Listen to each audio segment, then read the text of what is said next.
वो लेटर पढ़ते हुए चेरी की आंखों में आंसू आ गए थे। उसे अपने लिए तो बुरा लग रहा था, लेकिन सोना के लिए अपने से भी ज्यादा बुरा लग रहा था। ना जाने वो सोना के बारे में क्या क्या सोचती रही, उस पर गुस्सा करती रही। एक दो बार तो उसने सोना को सुना भी दिया था, लेकिन सोना अपने दिल में इतनी सारी तकलीफ दबाकर बैठी थी। चेरी की आंखों से आंसू बह रहे थे और ये वही वक्त था जब दिव्यांश अंदर की तरफ आया, और फिर उसके बाद जो हुआ वो तो दिव्यांश सब जानता था, लेकिन वो ये नहीं जानता था कि सोना वहां से जा चुकी है और जिस वजह से गई है वो भी उसे नहीं पता थी। अब चेरी को अपने दिल पर भार सा महसूस हो रहा था। दिव्यांश चेरी की तरफ देखते हुए बोला, बताओ ना रेड, तुमने मुझे माफ कर दिया ना? जैसे ही उसने कहा, चेरी एकदम से होश में आई और हैरानी से उसकी तरफ देखने लगी। वो कुछ बोल भी नहीं पा रही थी। उसके एक्सप्रेशंस देखकर दिव्यांश ने अपने माथे पर अपना हाथ रखा और बोला, तुम भी कहोगी कि मैं कितना पागल हूँ? तुम अभी अभी होश में आई और मैं तुम्हें फिर से परेशान करने लगा, जबकि अभी भी मैं तुमसे वादा कर रहा हूँ कि मैं तुम्हें परेशान नहीं करूँगा। मुझे डॉक्टर को बोलना चाहिए कि वो तुम्हारा चेकअप करें, पर यहाँ के डॉक्टर तो गंदे हैं, हमें दूसरे डॉक्टर के पास जाना होगा।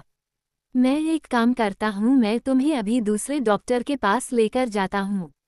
ये बोलकर वो जैसे ही उसे अपनी गोद में उठाने लगा, चेरी ने तुरंत उसका हाथ कसकर पकड़ लिया और बोली, आपको मुझे कहीं भी लेकर जाने की जरूरत नहीं है दिव्यांश, मैं पूरी तरह से ठीक हूँ, लेकिन मुझे आपको कुछ कहना है। दिव्यांश ने तुरंत उसके होठों पर अपनी उंगली रख दी और बोला, लेकिन मुझे कुछ नहीं सुनना है और तुम्हारे कहने से कुछ नहीं होता। जब तक डॉक्टर कंफर्म नहीं करेंगे तब तक मैं तुम्हारी कोई बात नहीं मानूंगा। जैसे ही उसने कहा, वार्ड का दरवाजा खुला और दूसरे डॉक्टर अंदर की तरफ आए। जिस डॉक्टर को दिव्यांश ने बुरी तरह से पीटा था वो तो खुद इस वक्त दूसरे इमरजेंसी वार्ड में अपना ट्रीटमेंट करवा रहे थे। वो डॉक्टर डरते हुए दिव्यांश की तरफ देख रहे थे। व्योम रावत ने पैसा ही इतना दे दिया था कि ना चाहते हुए भी उन्हें फिलहाल उस इमरजेंसी वार्ड में आना पड़ा। वो दिव्यांश की तरफ देखते हुए बोले, I am so sorry mister Rawat, जो आपको पहले वाले डॉक्टर की वजह से परेशान होना पड़ा, लेकिन मैं इनका ट्रीटमेंट अच्छे से करूंगा। वैसे भी अब ये पूरी तरह से ठीक है, मुझे बस इनका चेकअप करना है, इनकी पल्स वगैरह चेक करनी है। क्या मैं कर लूं? दिव्यांश गुस्से से उस डॉक्टर की तरफ देखते हुए बोला, खबरदार अगर तुमने बकवास की तो, वरना जानते हो ना तुम्हारा क्या हाल होगा। ये बोलते हुए अब उसके चेहरे पर बेहद गुस्सा झलक रहा था। धीरे धीरे वो अपनी नॉर्मल पर्सनैलिटी में आता जा रहा था। चेरी एक बार फिर से उसकी तरफ देखते हुए बोली, इट्स ओके दिव्यांश, प्लीज आप इतना गुस्सा मत कीजिए, मैं यहीं पर हूँ, आपको छोड़कर भी नहीं जा रही और आपसे प्यार भी बहुत करती हूँ, सबसे ज्यादा आपसे ही प्यार करती हूँ और किसी से नहीं। आप कहेंगे तो मैं सबसे बात करना भी छोड़ दूंगी, आप कहेंगे तो मैं बस आपके पास रहूंगी, किसी के सामने भी नहीं जाऊंगी, लेकिन आप प्लीज शांत हो जाइए। दिव्यांश लंबी सांसें ले रहा था। डॉक्टर ने अब जल्दी से चेरी का चेकअप शुरू किया और तकरीबन 5 मिनट बाद वो बिना दिव्यांश को कुछ कहे ही वहां से बाहर चले गए। बाहर व्योम खड़ा था। वो व्योम की तरफ देखते हुए बोले, अब आपकी बेटी की तबीयत बिल्कुल ठीक है मिस्टर रावत, लेकिन बस इतना ख्याल रखिएगा कि अब वो कुछ दिन थोड़ा नॉर्मल खाना खाए। फिलहाल हमने उनके पेट से सारा पॉइजन तो बाहर निकाल दिया, लेकिन उन्हें कुछ टाइम अंडर ऑब्जर्वेशन रखना पड़ेगा, तो कल तक आप उन्हें घर लेकर जा सकते हैं। डॉक्टर की बात पर व्योम ने बस अपना चेहरा हल्का सा हिलाया और फिर वो डॉक्टर तुरंत वहां से चले गए। धरा व्योम की तरफ देखते हुए बोली, लेकिन मुझे ये समझ में नहीं आ रहा मिस्टर रावत की आखिर सोना कहाँ गई? उसका सवाल सुनकर व्योम के चेहरे का रंग उड़ गया था। अभी कुछ देर पहले उसने मुश्किल से धरा को चुप करवाया था। रो रो कर उसकी हालत खराब हो गई थी, बीपी डाउन हो गया था। अगर वो उसे सोना के बारे में बता देता तो एक बार फिर से उसका रोना शुरू हो जाता और फिर उसकी हालत और भी ज्यादा खराब हो जाती, इसलिए वो जल्दी से बोला, मुझे नहीं पता। ये बोलते हुए उसकी जुबान थोड़ी लड़खड़ाई तो धरा अब उसके बिल्कुल करीब हुई और उसका हाथ अपने हाथ में थाम कर बोली, ऐसा कुछ हो नहीं सकता मिस्टर रावत जो आपको ना पता हो, बताइए ना सोना कहाँ गई? अगर उसे जाना ही था तो कम से कम हमसे मिलकर तो जाती, लेकिन वो तो बिना किसी को कुछ कहे ही चली गई। जरूर आपको उसके बारे में पता है, लेकिन आप मुझे बता नहीं रहे। व्योम पूरी तरह से खामोश था, वो कुछ भी नहीं बोल पा रहा था। धरा एक बार फिर से बोली, बताए मिस्टर रावत, आखिर सोना कहाँ है? व्योम समझ गया था कि धरा ऐसे नहीं मानने वाली, उसे सोना की हालत के बारे में धरा को बताना ही पड़ेगा, लेकिन वो कुछ कहता उससे पहले ही वहां पर कदमों की आहट हुई। रावी अभिमन्यु के साथ वहां पर आई थी। जैसे ही रावी की नज़र व्योम पर गई, उसने पलटकर अभिमन्यु की तरफ देखा और बोली, आपको मेरे साथ आने की कोई जरूरत नहीं है मिस्टर खुराना। आप प्लीज यहाँ से थोड़ा दूर रहिए। मैं नहीं चाहती कि डैड आप पर गुस्सा करें। आपने मेरे साथ जो कुछ किया है उसके बाद डैड आपको छोड़ेंगे नहीं, इसलिए प्लीज आप यहाँ से थोड़ा दूर ही रहिए। अभिमन्यु उसकी तरफ देखते हुए बोला, कोई बात नहीं ससुर जी, है वो मेरे, उनका गुस्सा मैं खुद देख लूंगा। तुम चलो अंदर। ये बोलते हुए वो खुद रावी का हाथ पकड़कर उसे वहां अंदर की तरफ ले आया था। रावी हैरानी से अभिमन्यु की तरफ देख रही थी, जो शेर की गुफा में जा रहा था, लेकिन उसके चेहरे पर बिल्कुल भी डर नहीं था। वही अभिमन्यु जैसे ही व्योम और धरा के करीब पहुंचा, धरा ने तो उसे गुस्से से देखा, लेकिन अभिमन्यु ने अपना हाथ व्योम की तरफ बढ़ा दिया तो व्योम ने उससे हाथ मिला लिया, और ये देखकर रावी को लगभग से चक्कर आने लगे थे। जैसे ही वो पीछे की तरफ लड़खड़ाए, अभिमन्यु ने तुरंत उसके कंधे पर अपना हाथ रखते हुए उसे संभाला और बोला, क्या हुआ बीवी, तुम ठीक तो हो ना? रावी अभी भी चौंकते हुए उसकी तरफ देख रही थी। वो तुरंत अभिमन्यु का हाथ अपने कंधे से हटाते हुए धरा की तरफ देखकर बोली, चेरीदी कहाँ है मॉम? वो ठीक तो है ना? धरा ने अपना चेहरा हाँ में हिलाया और फिर अंदर वार्ड की तरफ देखा तो अब रावी जल्दी से दरवाजा खोलकर वार्ड के अंदर आ गई। अंदर आते ही उसकी नज़र दिव्यांश पर गई, जो अब चेरी के बगल में लेटा हुआ था। उसने अपना हाथ चेरी के पेट पर रखा हुआ था और चेरी भी उसकी तरफ देखे जा रही थी। बेशक से दरवाजा खुल गया था, लेकिन उन दोनों का दरवाजे की तरफ कोई ध्यान ही नहीं था। उन्हें यूं देखकर रावी उन्हें डिस्टर्ब तो कर नहीं सकती थी, इसलिए वो तुरंत वहां से वापस चली गई। जैसे ही वो बाहर आए, अभिमन्यु की आईब्रो ऊपर की तरफ उठ गई। उसे उम्मीद नहीं थी कि वो इतनी जल्दी वहां से बाहर आ जाएगी। वही रावी धरा की तरफ देखते हुए बोली, आई गेस हमें भाई और अब्दी कहूँ या भाभी समझ में नहीं आ रहा, लेकिन उन्हें रास्ट करने देना चाहिए। धरा और व्योम दोनों ने अपना चेहरा हाँ में हिलाया।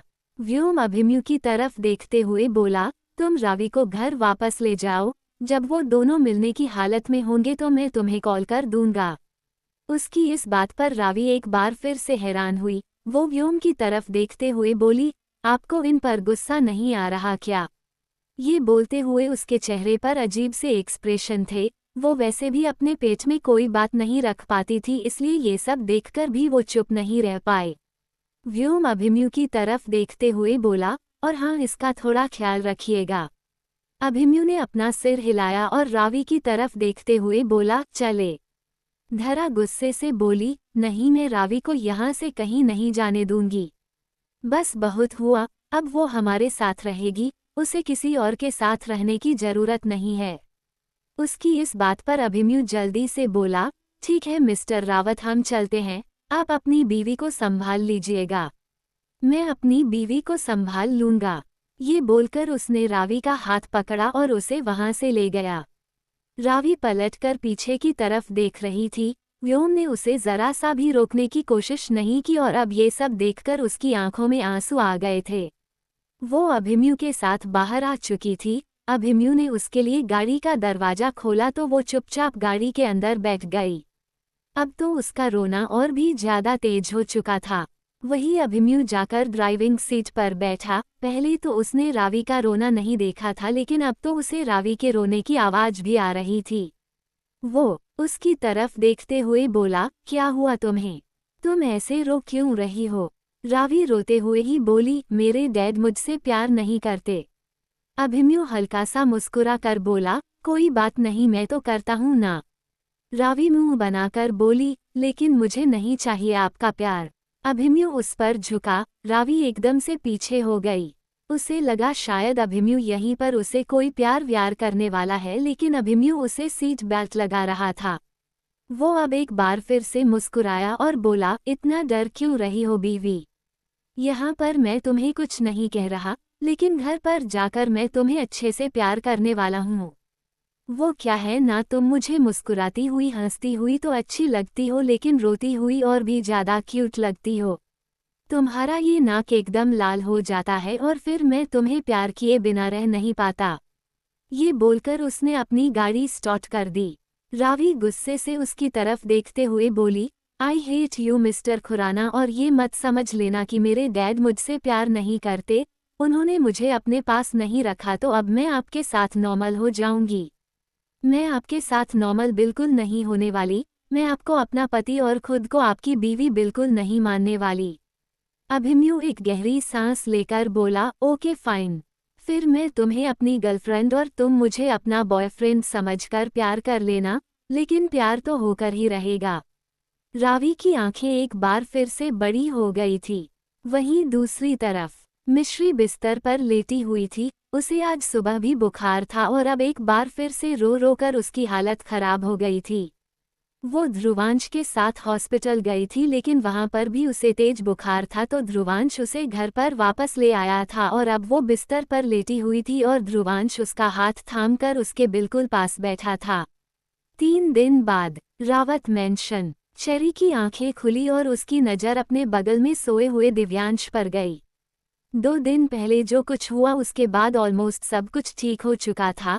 वो दिव्यांश के साथ घर वापस आ गई थी।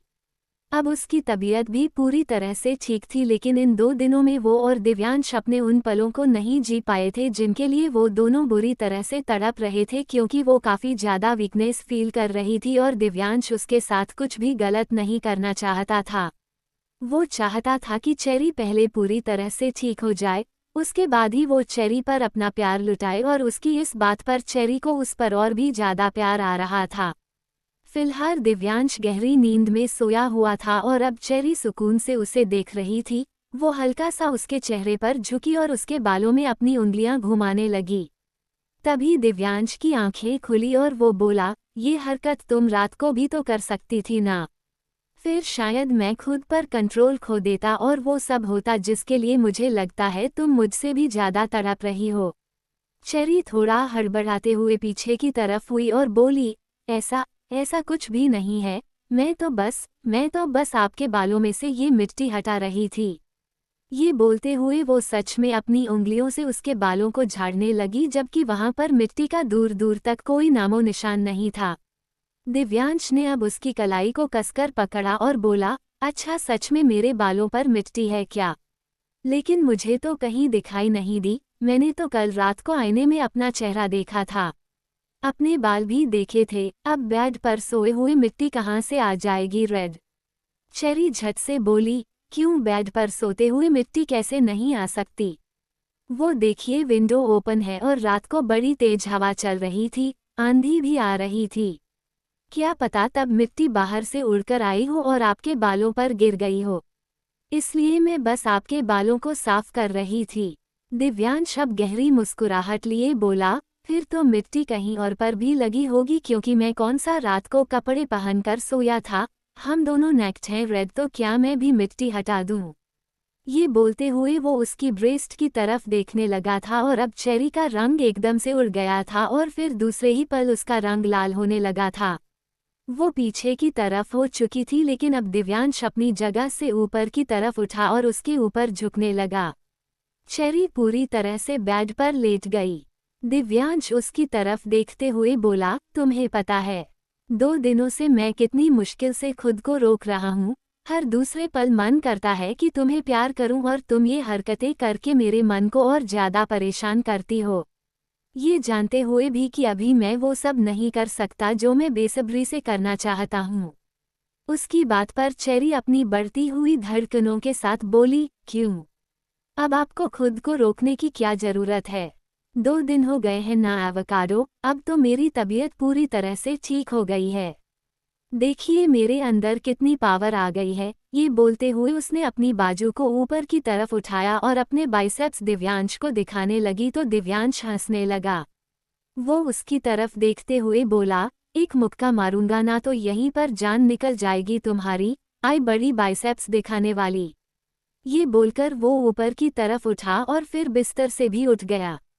चेरी मुंह बनाते हुए बोली, अच्छा एक बार मुझे हाथ लगाकर तो दिखाइए, अगर अभी इसी वक्त स्ट्रॉबेरी के पास नहीं गई और आपको डांट नहीं पड़वाई तो मैं भी कुछ नहीं।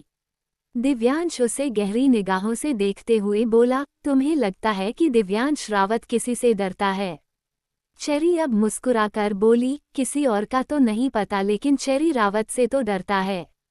दूसरे ही पल दिव्यांश ने उसे अपनी गोद में उठा लिया और फिर बड़े प्यार से उसकी तरफ देखते हुए बोला, क्योंकि चेरी रावत से तो दिव्यांश रावत प्यार करता है। चेरी ने अब अपनी बाहों को उसकी गर्दन पर अच्छे से लपेटा और वो भी बड़े प्यार से बोली, और चेरी रावत की तो जान बसती है उसके एवोकाडो में। ये बोलकर उसने अपना चेहरा ऊपर की तरफ उठाया और फिर अगले ही पल उसकी गर्दन पर बड़े ही प्यार से चूम लिया।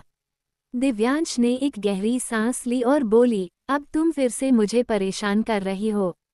चेरी झट से बोली, और अब मुझे लगता है कि मुझे आपको और भी ज्यादा परेशान करना पड़ेगा, वरना आप तो कुछ करने से रहे। एक ऐसा टाइम भी था जब मेरे रोकने से आप रुकते नहीं थे और अब जब मैं खुद से आपको सब कुछ करने के लिए बार बार ट्रिगर कर रही हूँ तब भी आप कुछ कर नहीं रहे हो। लगता है अब आपसे होता ही नहीं है, आपको आता ही नहीं है, प्यार नहीं करते, रोमांस नहीं करते। अभी वो बोल ही रही थी कि दिव्यांश ने अब उसे शॉवर के नीचे खड़ा कर दिया था। वो इस वक्त चेरी के बिल्कुल करीब था और उन दोनों के बदन पूरी तरह से नेक्ड थे। कपड़ों के नाम पर उनके बदन पर एक छोटा सा कपड़ा भी नहीं था और अब दिव्यांश ने शॉवर भी ऑन कर दिया।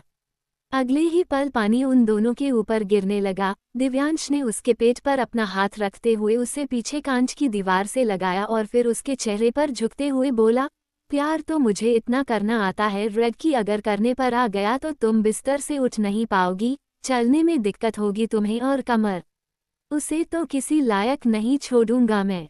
उसकी बातें सुनते हुए चेरी के रोंगटे खड़े हो रहे थे। दिव्यांश ने अब उसे वापस अपनी तरफ खींचा और फिर अगले ही पल वो उसकी गर्दन पर झुककर उसे हल्का हल्का चूमने लगा था।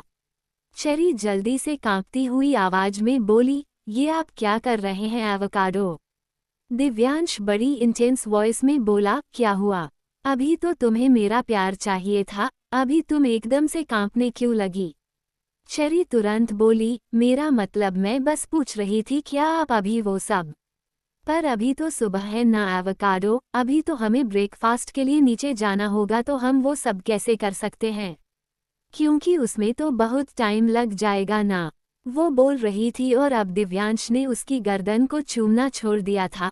वो वापस उसके चेहरे की तरफ देखने लगा और हल्का सा मुस्कुराकर उसने शॉवर जेल और ब्रश उठाया और उसे लेकर चेरी के बदन पर हल्का हल्का लगाने लगा। चेरी को तो समझ नहीं आ रहा था कि आखिर दिव्यांश करना क्या चाहता है।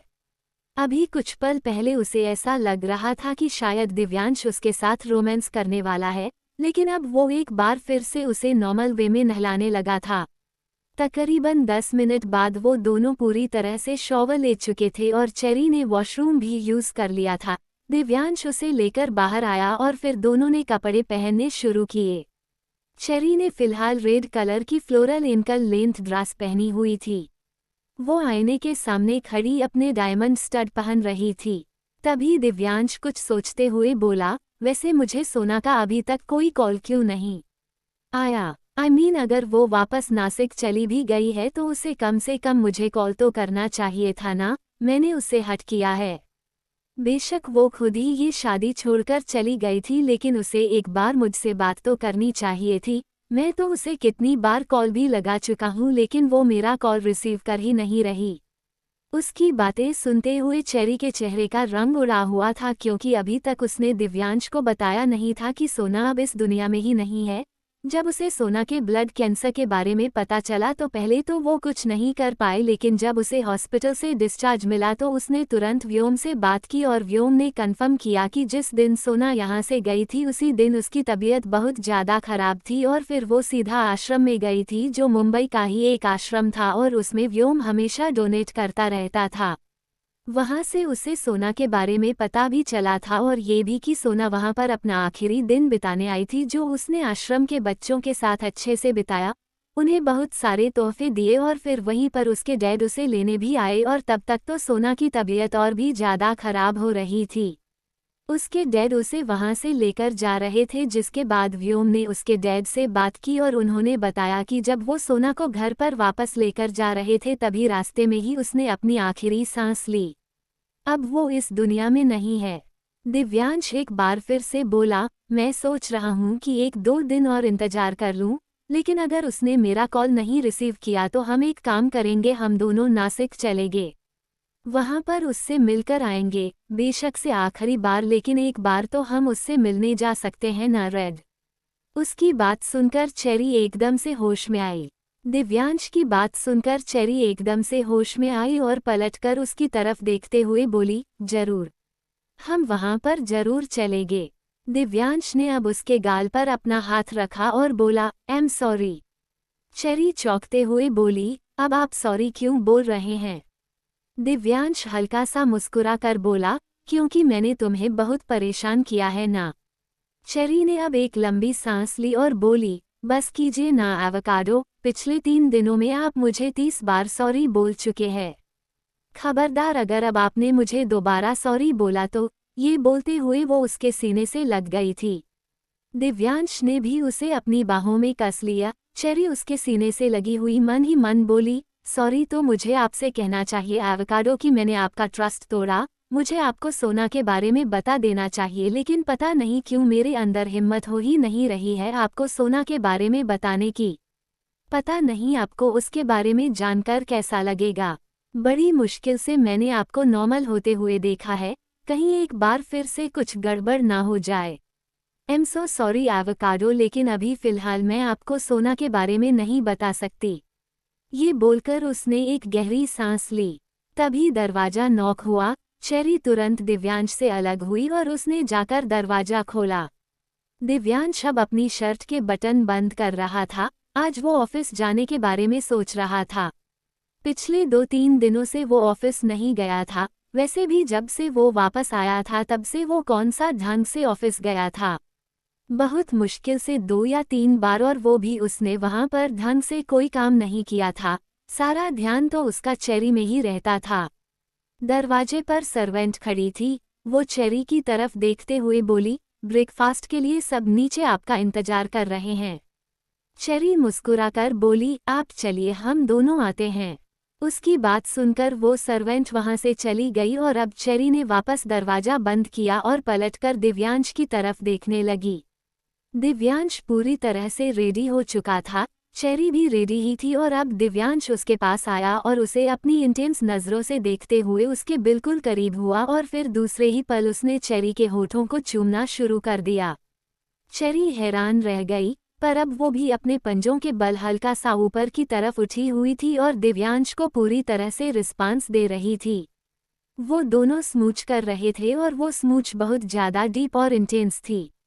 तकरीबन 3-4 मिनट बाद दिव्यांश पीछे की तरफ हुआ और चेरी की तरफ देखते हुए बोला, अभी फ़िलहाल हम लोग ब्रेकफास्ट के लिए नीचे जा रहे हैं, लेकिन अभी तो मैं खाना खाऊंगा, पर आज रात मैं तुम्हें खाने वाला हूँ रेड, और वो भी अच्छे से।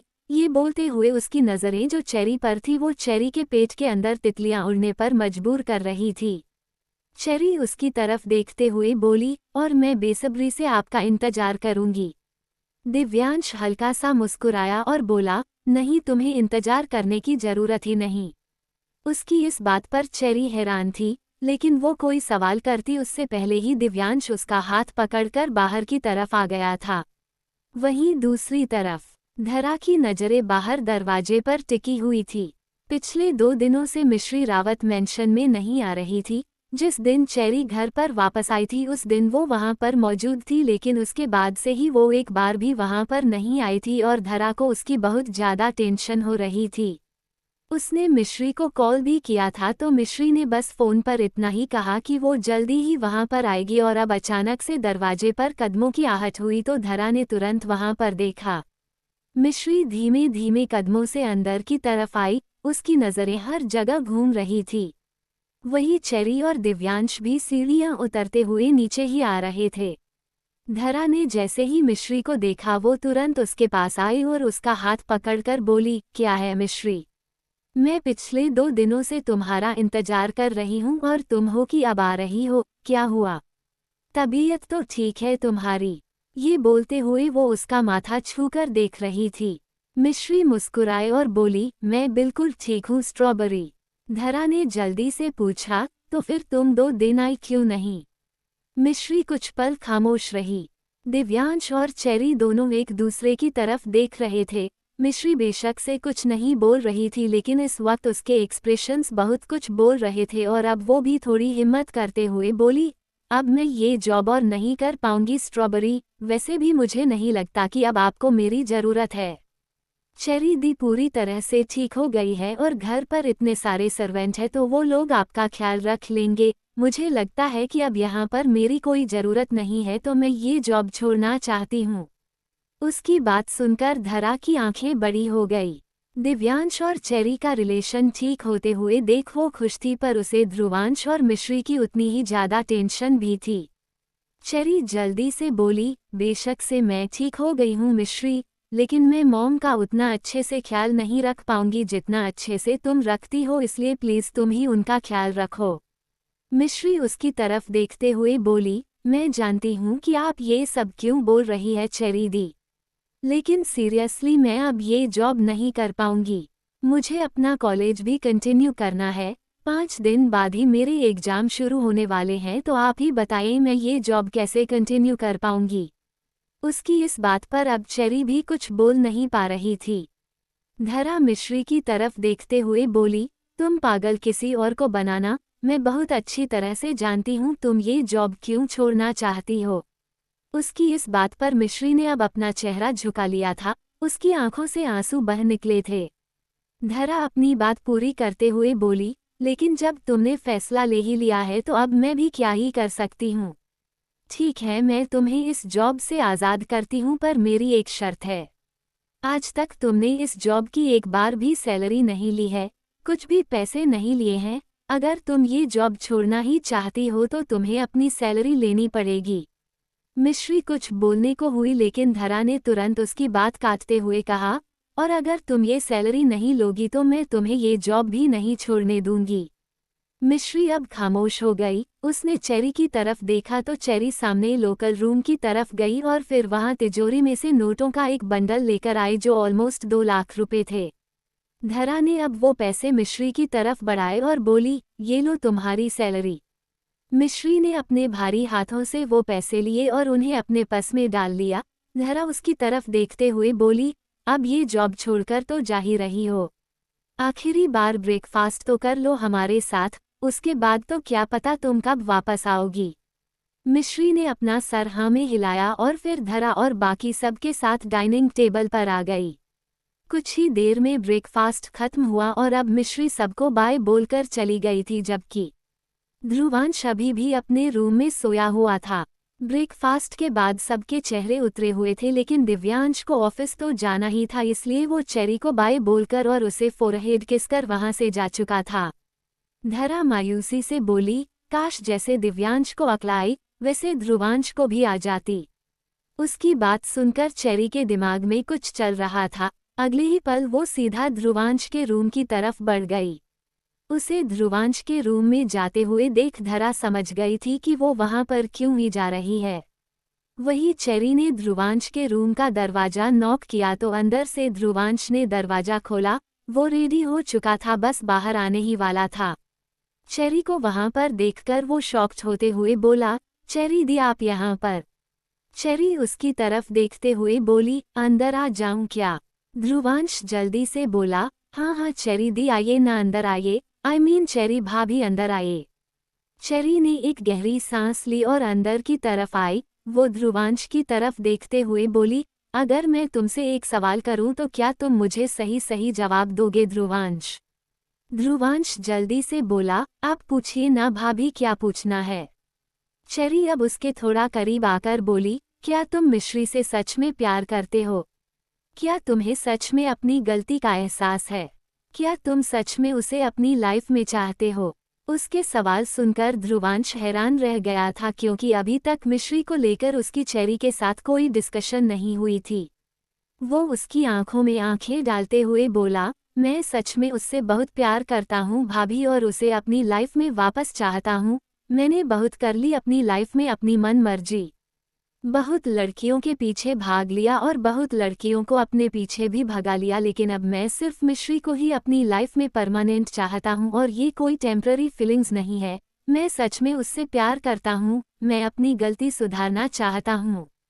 चेरी वैसे तो बेशक से उसकी बातों पर यकीन नहीं करती, लेकिन जिस तरह से ध्रुवांश ने उसकी आंखों में आंखें डालकर ये बात कही थी, अब शक की कोई गुंजाइश ही नहीं रह गई थी।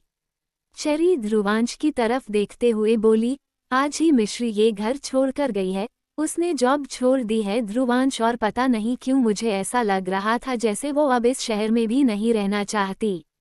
मुझे डर लग रहा है कि कहीं वो इतनी दूर ना चली जाए कि फिर तुम उसे अपनी जिंदगी में वापस ला ना सको।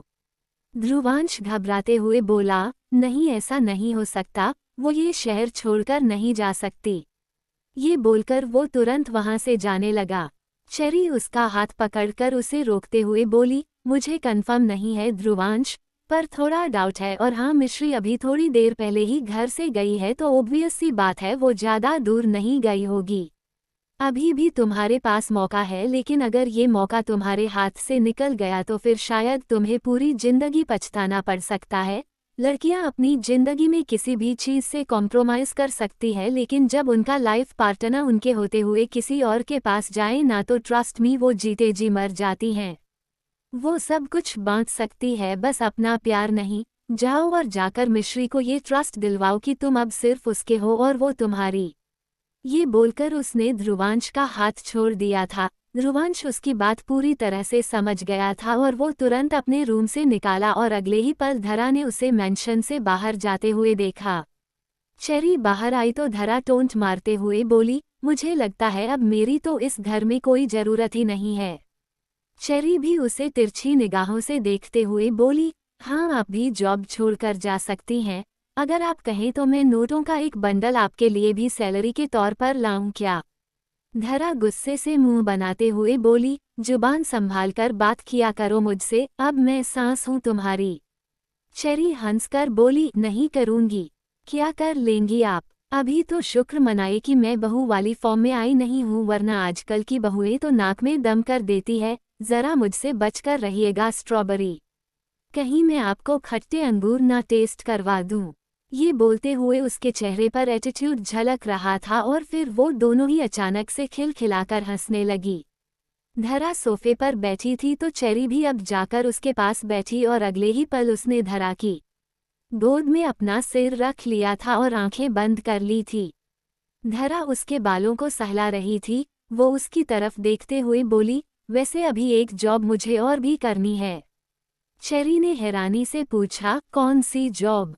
धरा थोड़ा शरारती लहजे में बोली, तुम्हारे बच्चों को भी तो संभालना है, उनके डायपर चेंज करने होंगे, उन्हें दूध पिलाना होगा। अब तुम कहाँ उन्हें दूध पिलाती फिरोगी?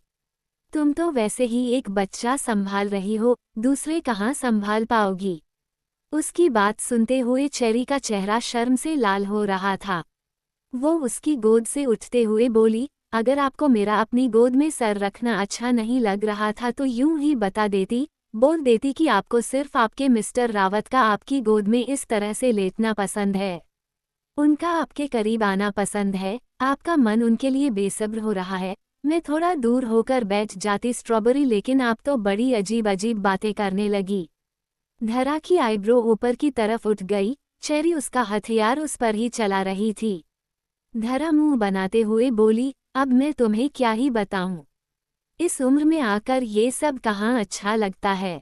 अभी वो बोल ही रही थी कि वहां पर व्योम की आवाज गूंजी, इस उम्र में आकर क्या क्राई बेबी, क्या अच्छा नहीं लगता तुम्हें? उसकी आवाज सुनकर धरा की आंखें बड़ी हो गई थी। चेरी को अब हंसी आ रही थी, लेकिन वो अच्छे से हंस भी नहीं सकती थी, इसलिए उसने अपने मुंह पर अपना हाथ रख लिया। धरा तुरंत अपनी जगह से उठी और पलटकर पीछे की तरफ देखते हुए बोली, आप कब उठे?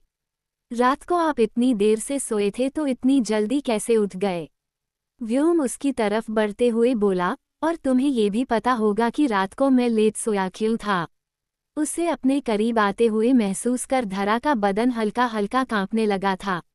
रात के 5 बजे तक तो वो दोनों इंटीमेट हो रहे थे। धरा को तो आजकल नींद आती नहीं थी, लेकिन व्योम तो अच्छे से अपनी नींद पूरी कर रहा था। धरा जल्दी से बोली, अगर आपको कुछ चाहिए तो चलिए ना, मैं आपको रूम में दे देती हूँ। आप ऐसे बाहर क्यों आ रहे हैं? ये बोलकर वो जल्दी से रूम की तरफ बढ़ गई। व्योम अपने लुआ में था, अब चेरी की हंसी सच में छूट गई। व्योम अपनी आईब्रो ऊपर की तरफ उठाकर उसे देखते हुए बोला, मैं सोच रहा हूँ दिव्यांश को कुछ दिनों के लिए लंदन भेज दूँ, वहाँ के ऑफिस में थोड़ी प्रॉब्लम आ रही है। जैसे ही उसने कहा चेरी झट से बोली, खबरदार डैड, अगर आपने ऐसा कुछ किया तो बात नहीं करूँगी मैं आपसे। आए बड़े मेरे एवोकाडो को भेजने वाले, अगर इतनी ही प्रॉब्लम है ऑफिस में तो जाइए, जाकर आप हैंडल कीजिए। ये बोलते हुए वो सच में वो चेरी लग रही थी जो तब थी जब ये कहानी शुरू हुई थी। एकदम गुस्से से भरी हुई, नाक फुलाने वाली और अपनी बात बेधड़क कहने वाली। फिर सामने वाले को बेशक से अच्छी लगी या बुरी, पर चेरी रावत किसी से डरती नहीं थी। व्योम उसकी तरफ देखकर मुस्कुरा रहा था। वो अब थोड़ा नॉर्मल होकर बोला, मैं शर्ट पहनकर आता हूँ। जैसे ही उसने कहा वो अपने रूम की तरफ जाने लगा, लेकिन चेरी झट से सोफे से उठकर उसके पास आई और उसका रास्ता रोकते हुए बोली, आपको मुझे अपने सीने से लगाने के लिए शर्ट पहनना जरूरी नहीं है डैड, मैं यूं ही आपके सीने से लग सकती हूँ। बस ये बात मेरे एवोकाडो को नहीं पता चलनी चाहिए। ये बोलकर वो सच में उसके सीने से लग गई थी, बिना ये जाने कि दिव्यांश बेशक से 3 दिनों से सॉरी बोल रहा है, लेकिन टॉक्सिक तो अब भी वो उतना ही है जितना पहले था। और फिलहाल ऑफिस में पहुंचकर वो लैपटॉप पर यही सब देख रहा था। रावत मेंशन। अभी चेरी व्योम के सीने से लगी हुई थी कि अचानक ही सामने टेबल पर रखा हुआ उसका फोन बजने लगा। अगले ही पल उसकी आंखें बड़ी हो गई और व्योम हंसने लगा। चेरी उसे हंसते हुए देख रही थी। व्योम तुरंत बोला, जाओ जाओ, अब जाकर अपने हस्बैंड को जवाब दो। चेरी मुंह बनाते हुए बोली, मैं तो फंस गई डैड, सच में आपका बेटा बहुत ज्यादा टॉक्सिक है। व्योम तुरंत बोला, वो मेरा बेटा है इसीलिए तो टॉक्सिक है। ये बोलकर वो अपने रूम में चला गया था और चेरी अपने फोन की तरफ देख रही थी जो अब बजते बजते बंद हो गया था। चेरी ने राहत की एक सांस ली। वो जानती थी कि दिव्यांश जरूर अभी भी उसे देख रहा होगा। अब वो अपने फ़ोन की तरफ आई और अगले ही पल उसने फ़ोन पर एक मैसेज टाइप किया, जब आप मुझे देख ही रहे हैं, मेरी बातें सुन ही रहे हैं, तो फ़ोन पर बात करने की क्या ज़रूरत है? मुझे यूं ही देखते रहिए। ये मैसेज टाइप कर उसने दिव्यांश को सेंड कर दिया था। दिव्यांश ने वो मैसेज देखा लेकिन कुछ रिप्लाई नहीं किया। अब उसने लैपटॉप पर से अपनी नज़रें हटा ली थी और काम करना शुरू कर दिया था। वहीं दूसरी तरफ मिश्री इस वक्त तेजी से सीढ़ियां चढ़ रही थी। वो इस वक्त मुंबई के रेलवे स्टेशन पर थी जहां वो हमेशा के लिए मुंबई छोड़कर जा रही थी। हालांकि उसके बाबा यहाँ पर रहते थे तो वो अपने बाबा को छोड़कर नहीं जाना चाहती थी, लेकिन वो जानती थी कि अगर वो यहाँ से नहीं गई तो ध्रुवांश कभी उसका पीछा नहीं छोड़ेगा। वो हमेशा उसे यूं ही परेशान करेगा। अगर वो उसकी आंखों के सामने रहेगी तो ना वो चैन से रह पाएगा और ना ही वो मिश्री को चैन से रहने देगा। इसलिए वो मुंबई को छोड़कर जाने का फैसला कर चुकी थी। उसकी आंखों में आंसू थे और वो अब सीढ़ियां उतरकर प्लेटफॉर्म पर पहुंची। उसकी ट्रेन आने में लगभग से 15-20 मिनट लगने वाले थे। वो कुछ सोचते हुए बोली, एक काम करती हूँ, पानी की बोतल ले लेती हूँ, पता नहीं ट्रेन में मिलेगी भी या नहीं। ये बोलकर वो सामने शॉप की तरफ बढ़ गई, लेकिन अचानक ही पीछे से किसी ने उसका हाथ पकड़ा। मिश्री एकदम हैरान रह गई क्योंकि वो उस टच को फील कर सकती थी। उसने तुरंत पलटकर पीछे की तरफ देखा जहां पर ध्रुवांश खड़ा था। ध्रुवांश की सांसें इस वक्त बहुत ज्यादा तेजी से चल रही थी क्योंकि वो बहुत ज्यादा स्पीड में भागते हुए वहां पर पहुंचा था। मिश्री उसकी तरफ देखते हुए बोली, आप यहाँ। ध्रुवांश ने अब उसकी कमर पर अपना हाथ रखकर उसे अपने करीब खींचा और बोला, क्या करने जा रही थी तुम मिश्री? हाँ, तुम मुझे छोड़कर जा रही थी। तुमने सोच भी कैसे लिया कि तुम मुझे ऐसे छोड़कर जाओगी और मैं तुम्हें जाने दूंगा? तुम ऐसा नहीं कर सकती मिश्री। तुम मुझे छोड़कर कहीं नहीं जा सकती, तुम बीवी हो मेरी। हमें पूरी जिंदगी एक दूसरे के साथ। उसकी बात पूरी होती उससे पहले ही मिश्री इधर उधर अपनी नज़रें घुमाते हुए बोली, छोड़िए मुझे ध्रुवांश। मैं आपके साथ कहीं नहीं जाना चाहती और यहाँ लोग देख रहे हैं हमें। जैसे आप मेरे साथ अपने घर पर जबरदस्ती करते हैं वैसे यहाँ पर नहीं कर सकते। उसकी बात पर ध्रुवांश ने वापस उसे अपने करीब खींचा और बोला, मैं तुम्हारे साथ कोई जबरदस्ती नहीं कर रहा हूँ मिश्री, मैं तुमसे प्यार से कह रहा हूँ कि तुम मुझे छोड़कर नहीं जा सकती हो। मिश्री ने उसके सीने पर अपने हाथ रखकर उसे धक्का देते हुए कहा, क्यों नहीं जा सकती? जब आप अपनी मर्जी से कुछ भी कर सकते हैं तो मैं क्यों नहीं कर सकती? कभी मैंने आपको कुछ कहा क्या कि आप इसके साथ बात मत कीजिए, उसके साथ बात मत कीजिए? मेरी आंखों के सामने आपने ना जाने क्या क्या किया है, तो आप मुझे किस हक से रोक रहे हैं ध्रुवांश? आपका मुझ पर कोई हक नहीं बनता। मैं पहले ही ये बात क्लियर कर चुकी हूँ कि हम दोनों के बीच पति पत्नी वाला कोई रिश्ता नहीं है। मैं आपके साथ नहीं रहना चाहती, इसलिए आप भी प्लीज यहाँ से चले जाइए। यहाँ पर कोई फालतू का तमाशा मत क्रिएट कीजिए। ध्रुवांश के चेहरे पर अब गुस्सा झलकने लगा। उसने वापस मिश्री को अपनी तरफ खींचा और बोला, जब मैं तुम्हारे साथ नहीं रहना चाहता था तब तुम ये शादी निभाने की बातें करती थी। तब तुम कहती थी कि हाँ, हम दोनों पति पत्नी हैं और हम दोनों के बीच सब ठीक होगा।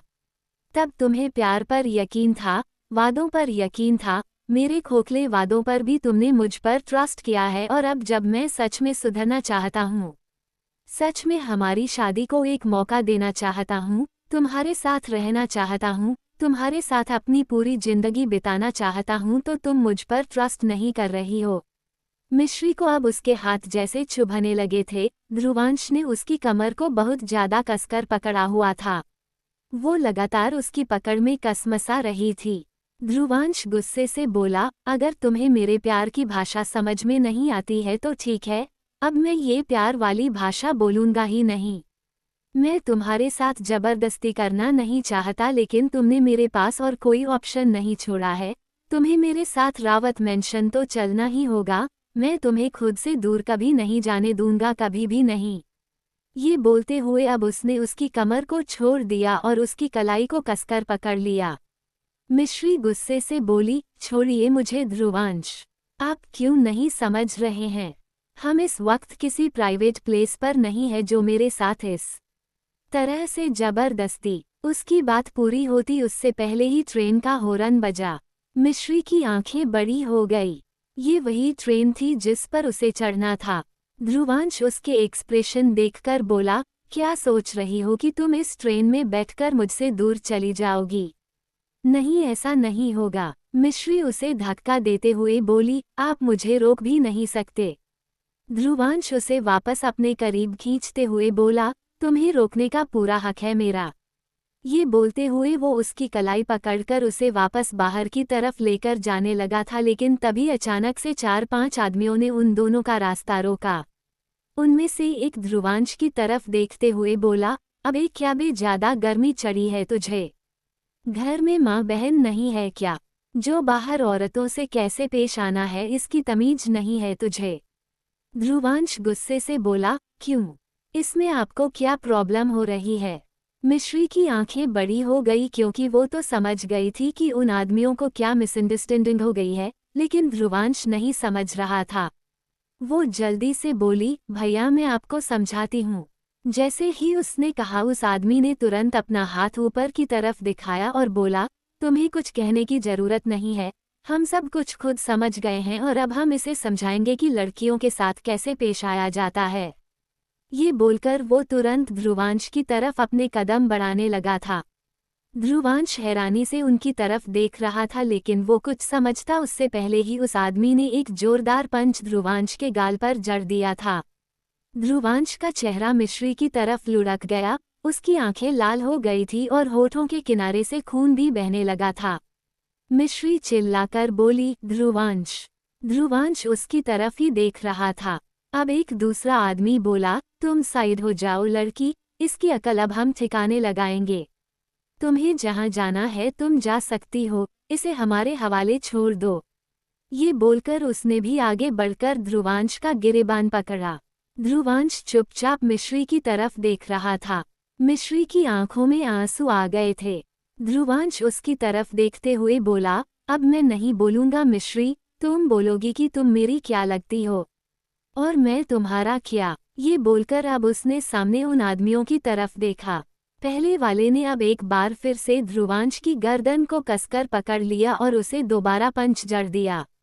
ध्रुवांश को दर्द हुआ और मिश्री के पैरों तले जमीन खिसक गई, मतलब ध्रुवांश उन्हें कुछ भी नहीं कहने वाला था। न ही उनका सामना करने वाला था, न ही उनकी मिसअंडरस्टैंडिंग दूर करने वाला था, और अब उस आदमी ने एक जोरदार पंच ध्रुवांश के गाल पर और जड़ दिया।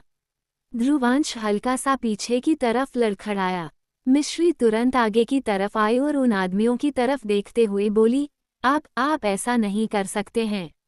वो आदमी गुस्से से गजरते हुए बोला, हम क्या कर सकते हैं और क्या नहीं ये तो अब इस लड़के को पता चलेगा। ये बोलकर उसने वापस ध्रुवांश का गिरेबान पकड़ लिया। मिश्री को उन्होंने साइड कर दिया था। मिश्री तुरंत वापस उन दोनों के बीच आई और बोली, मैंने कहा ना, आप इन पर हाथ नहीं उठा सकते। वो आदमी गुस्से से चिल्लाया, कहीं ऐसा तो नहीं कि तू भी इसकी घटिया हरकतों में शामिल है? तू खुद ही इस तरह की हरकतें कर रही थी कि ये तेरे पीछे लग गया। आजकल तुम लड़कियों पर भी भरोसा नहीं किया जा सकता। जैसे ही उसने कहा, ध्रुवांश गुस्से से चिल्लाते हुए बोला, खबरदार अगर उसके बारे में कुछ भी कहा तो मुंह तोड़ दूंगा मैं तुम्हारा।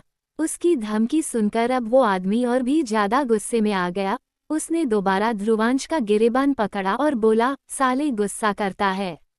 लगता है सच में बहुत गर्मी है तेरे अंदर।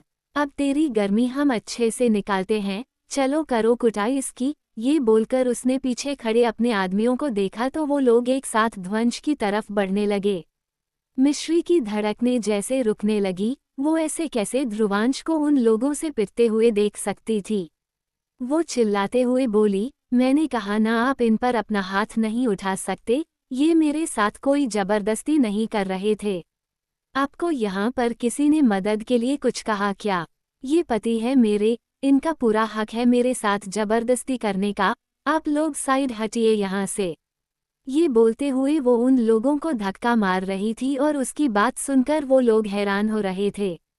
तभी पीछे से एक आदमी बोला, अरे शादीशुदा दिखती तो नहीं है तू, फिर झूठ क्यों बोल रही है? न तो मांग में सिंदूर है और न ही गले में मंगलसूत्र। हम लोगों को पागल बनाने चली है, पक्का ये दोनों मिले हुए हैं, आशिकी चल रही थी इनकी। साला पब्लिक प्लेस पर आशिकी करते हैं, इनकी अकल तो हम अच्छे से ठिकाने लाएंगे। ये बोलकर अब उन लोगों ने एक साथ ध्रुवांश पर हमला करना शुरू कर दिया था। ध्रुवांश सिर्फ मिश्री की तरफ देख रहा था। जो वो मिश्री से सुनना चाहता था वो सुन चुका था, और अब अगले ही पल उसने अपने जबड़े गुस्से से कस लिए थे और मुठियां भी उसकी पूरी तरह से कसी हुई थी। अचानक से ही वो जोरों से चिल्लाया और दूसरे ही पल उसका पैर उस आदमी के सीने पर था जिसने सबसे पहले उसे पंच जड़ा था, और फिर एक झटके के साथ उसने पीछे की तरफ उसे धक्का मारा तो वो आदमी अपने साथियों के ऊपर जाकर गिरा। एक ही धक्के में वो सब लोग नीचे जमीन पर गिरे हुए थे।